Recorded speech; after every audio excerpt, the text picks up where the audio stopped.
हमारी आज की कहानी एक भाई बहन से शुरू होती है। बड़े भाई का नाम जिंग और उसकी छोटी बहन का नाम जेनी था। इनके माता पिता की मौत इनके बचपन में ही हो गई थी, जिस कारण ये दोनों इस घर में अकेले ही रहते थे। घर चलाने के लिए ये दोनों लोगों को बेवकूफ बनाकर उनसे पैसे हेंटते थे। दोनों ने अब तक कई लोगों को चूना लगा दिया था और काफी पैसा कमा लिया था। दोनों अब कोई बड़ा हाथ मारने की फिराक में थे और दोनों अपने अगले शिकार पर ही चर्चा कर रहे थे। अब कहानी कई दिनों बाद एक बड़े से घर से शुरू होती है। जेनी पैदल ही इस घर की तरफ बढ़ रही थी और जल्द ही वो घर में दाखिल हो जाती है। ये बड़ा सा घर निमो नाम की औरत का था और जेनी इस वक्त उसके साथ चाय पी रही थी। निमो को एक मेड की जरूरत थी और जेनी यही काम करने यहाँ आई थी। निमो जेनी से पूछती है कि क्या तुम सही से काम कर पाओगी? इस पर जेनी कहती है कि मैं सब काम अच्छे से कर सकती हूँ। दरअसल जेनी इस औरत को बेवकूफ बनाने यहाँ आई थी ताकि वो उससे पैसे झाड़ सके। निमो को पिछले हफ्ते ही लॉटरी लगी थी, या कह लीजिए कि वो रातों रात अमीर हो गई थी। अगले ही दिन जेनी ने निमो के घर काम करना शुरू कर दिया।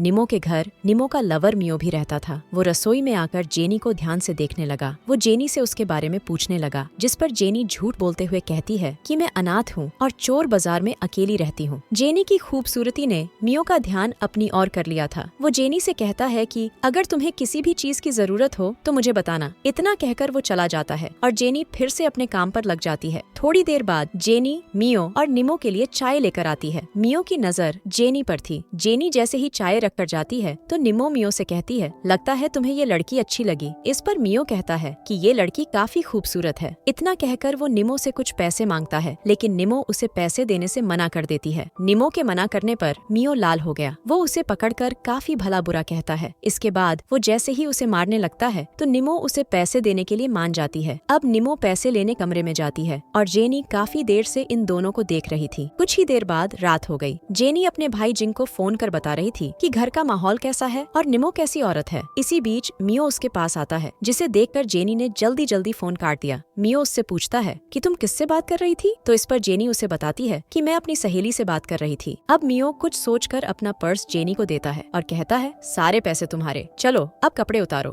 पर्स में काफी पैसे देखकर जेनी हैरान हो गई, लेकिन खुद को संभाल कर वो पर्स मियो की तरफ फेंकती है। मियो समझ गया कि जेनी गुस्सा कर गई, जिस कारण वो उसे शांत करने की कोशिश करने लगा। जेनी उससे कहती है कि मैं कोई ऐसी वैसी लड़की नहीं हूँ जो पैसों के लिए अपने कपड़े उतार दे। इतना कहकर वो वहाँ से चली जाती है और मियो उसे पीछे से देखता रह जाता है। वैसे मियो ने भी फैसला कर लिया था कि वो जेनी के कपड़े उतरवा कर ही रहेगा। उसने निमो से जो पैसे लिए थे वही पैसे वो जेनी को दे रहा था। अगले दिन जेनी घर की सफाई कर रही थी। इसी बीच मियो पीछे से आकर उसके बदन को छूने लगता है। उसे अपने पीछे देखकर जेनी खड़ी हो जाती है। अब मियो उसके पास आकर कहता है कि मैं तुमसे प्यार करता हूँ। इस पर जेनी कहती है कि तुम निमो से प्यार करते हो और उसी के घर में रहते हो। तो मियो कहता है कि मैं निमो से प्यार नहीं करता, बल्कि उसके पैसों से प्यार करता हूँ। इतना कहकर वो जेनी के करीब आता है और कहता है, अगर तुम मेरा साथ दो तो निमो की जायदाद हमारी हो जाएगी। जेनी उसकी बात मान जाती है। थोड़ी ही देर बाद दोनों एक कमरे में थे और इस बार जेनी ने अपने कपड़े उतार दिए थे। कुछ ही देर बाद रात हो गई। निमो घर के बाहर बैठी चाय पी रही थी। इसी बीच जेनी उसके पास खाना लेकर आती है, लेकिन निमो खाना खाने से मना कर देती है। जेनी के पूछने पर वो बताती है कि मेरा खाना खाने का मन नहीं। उसकी बात सुनकर जेनी उसके पास बैठ जाती है और अपने फोन में उसे जिंग की तस्वीर दिखाती है। निमो के पूछने पर वो कहती है कि ये मेरा वकील दोस्त है। ये सुनकर निमो उससे पूछती है कि तुम मुझे इसकी तस्वीर क्यों दिखा रही हो? तो जेनी उसे बताती है कि मैं जानती हूँ कि तुम मियो के कारण परेशान हो और इसमें वकील ही तुम्हारी मदद कर सकता है। जेनी की बात सुनकर निमो ने वकील से मिलने का मन बना लिया। अगले ही दिन जिंग तैयार होकर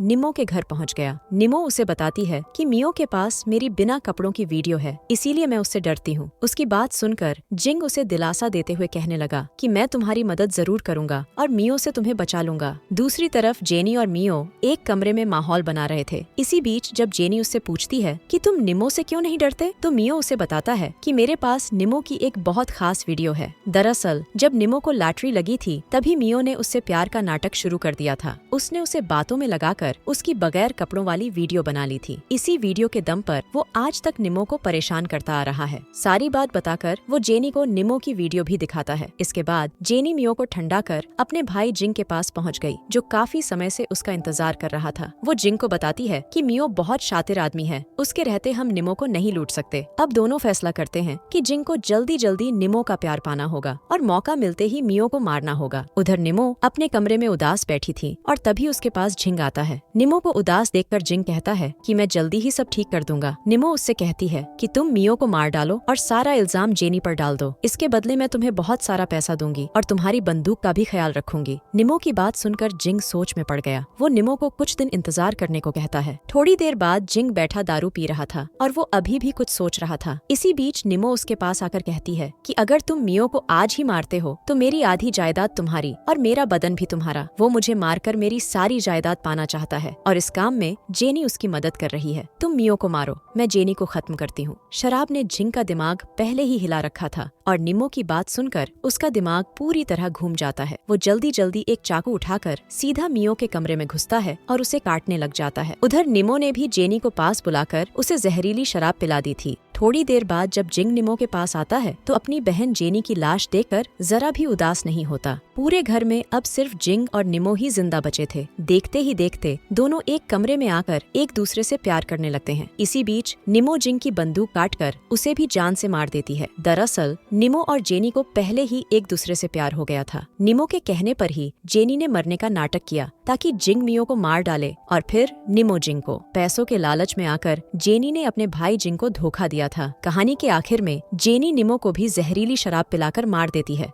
अब निमो की सारी जायदाद जेनी की थी और निमो का बड़ा सा घर भी। इसी के साथ इस कहानी का यही अंत हो जाता है। हमारी वीडियो देखने के लिए बहुत बहुत धन्यवाद। अगर आप ऐसी ही वीडियोस के दीवाने हैं तो प्लीज मेरे चैनल को जरूर सब्सक्राइब करें। मिलते हैं अगली वीडियो में, तब तक के लिए नमस्कार।